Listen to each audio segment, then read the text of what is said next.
So, ladies and gentlemen, this is a podcast I've been wanting to do for quite a while. I decided to break into two parts because there's not enough praise you can give this guy. Probably one of the greatest players ever to come out of Quebec in NHL history. A gentleman through and through. Played these hard out in these for Buffalo. Played one of the best lines of all time. The French Connection. Played internationally for Team Canada with distinction. Of course, we can only be talking about the great Gilbert Perreault. Now, this will be first in a two-part series. We're going to be talking about Perreault leading up to the trade that brought René Robert to Buffalo for the French Connection. The first part, we'll talk about his early years, and he's being drafted by Buffalo. Now, Perreault played 17 seasons in the NHL, all with Buffalo. He was his induction to the Hockey Hall of Fame in 1990 was pretty well unanimous. Now, he was probably the best stick handler in NHL history, especially in close quarters, and his playmaking skill was just beyond reproach. He was the first draft pick of the Sabres in their inaugural season in the NHL, and he was also, again, like we talked about, the centerman for the French Connection line, which include Richard Martin and René Robert. He's also been named as one of the 100 greatest NHL players in history. Now, he was a standout junior hockey player who later went on to become a 9-time NHL All-Star, 2-time official NHL All-Star team selection, Rookie of the Year, the Calder winner, a Lady Byng Trophy winner, and of course a Hockey Hall of Famer. Now, he's still the all-time franchise leader in regular season games, goals, assists, points, game-winning goals, and shots on goals. He served as the team's captain from 1981 until his retirement in November of '86. He also led the team to 11 consecutive playoff appearances, ending with the '85 campaign. Now, over the course of his 17-season career, he had 512 goals and 814 assists in 1,191 games. Among his career highlights was the game-winning goal in overtime of the '78 NHL All-Star Game played at the Odd in Buffalo, and he also totaled 7 points in a single game, which remains the Sabres' record. He also recorded the first power play goal and the first hat trick in Buffalo Sabre history. He's the only Buffalo Sabre to wear number 11, with the number being retired in his honor. And there was some talk over the years that the number 11 would be retired throughout the NHL, just like Gretzky, but that's still, like I said, ongoing. Now, Perreault began playing organized hockey at about the age of 6. He was mostly a street hockey player and did not skate until he was 8, so you can imagine what he would have done if he would have done novice initiation before that. He began playing minor hockey at age 9, and he also skated in 1961, 62, and 63 Quebec International Pee Wee hockey tournaments with a great team from Victoriaville. He left home at the age of 16 to join his first junior hockey squad, and that year, which was 67, he was spent with the Thetford Mines of the Quebec Junior A League. His teammates included, get this, ladies and gentlemen, Rick Keogh and Mark Tardif. Of course, that team won the league championship.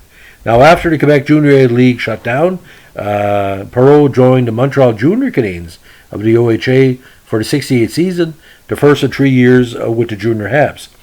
His 49 points in 47 games helped the Junior Canadiens to a second-place finish in his first year.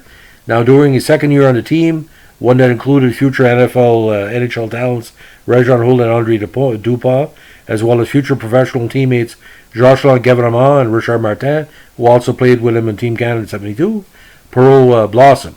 His 97 points were second on the team to Hull's 108 points, and he earned him OHA first All-Star team honors. As Perreault blossomed, the team excelled. In his second season, the team finished first in the OHA and won the 1969 Memorial Cup Canadian Junior title. It was the first Memorial Cup win for Montreal since 1950.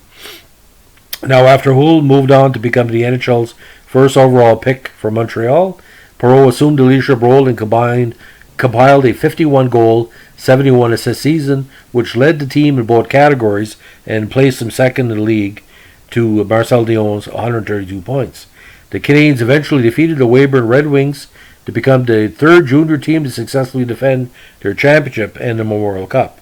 He was also named the OHA's MVP. Now, the record of the 69 and 70 Montreal Junior Canadiens in the playoffs was so outstanding, It caused a change in Memorial Cup eligibility rules. Previously, all junior clubs in Canada were eligible for the Cup, but the junior Canadians met a club from Prince Edward Island so badly in the playoffs that Junior A was reorganized into Major Junior and Junior A. Since then, only major junior clubs are eligible for the Cup. In 1970, two new franchises were awarded to the NHL, the Sabres and the Vancouver Canucks. It was a foregone conclusion Perreault would be the first selection in the entry draft. The two teams eventually took part in a roulette wheel spin to determine who would get the first pick and Perreault. Ultimately, the Canucks were allocated numbers 2 to 6 on the wheel, while the Sabres had 8 to 12. The number 7 spot was neutral, meaning the pointer landing on it would have required a respin. When League President Clarence Campbell spun the wheel, he initially thought the pointer landed on 1. In reality, the wheel had no number 1 spot, and started to congratulate the Vancouver delegation. However, Sabres coach, general manager Punch Imlach asked Campbell to check again. As it turned out, the pointer was on 11. Imlach had chosen 8 to 12 for a roulette wheel spin because it included 11, which was his favorite number. This was the first year the Montreal Canadiens did have a priority right to draft Quebecois junior players. Consequently, Perreault was available and taken first overall by the Sabres.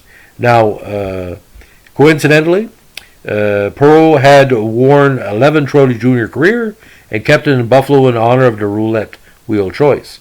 As expected, he became an immediate star. He scored a goal in the franchise's very first game, a 2-1 victory on October 10, 1970 against the Penguins. During his first season, he led the Sabres in scoring with 38 goals and 34 assists, a feat he would later never fail to accomplish in any season in which he did not miss significant time to injury before his penultimate year, and won the Calder as Rookie of the Year.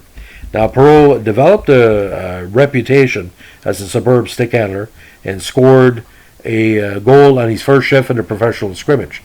Bobby Orr once said of Perreault, his head and shoulders go one way, his legs go the other way, and the puck is doing something else. When I first saw it, I couldn't believe it. His popularity and respect surpassed O.J. Simpson and a poll of Buffalonians about the best Buffalo athlete. Phil Esposito, a former teammate with Team Canada, once said if anyone was to break his 76-goal, 152-point season records, it will be Gilbert Perreault. So, ladies and gentlemen, that's the first part of our tribute to Gilbert Perreault. Our second part will talk about the formation of the French Connection and their various playoff runs in the 1970s and 1980s, as well as Team Canada appearance in the Summit Series in 72. Stay tuned. Part 2 is coming up. Bye.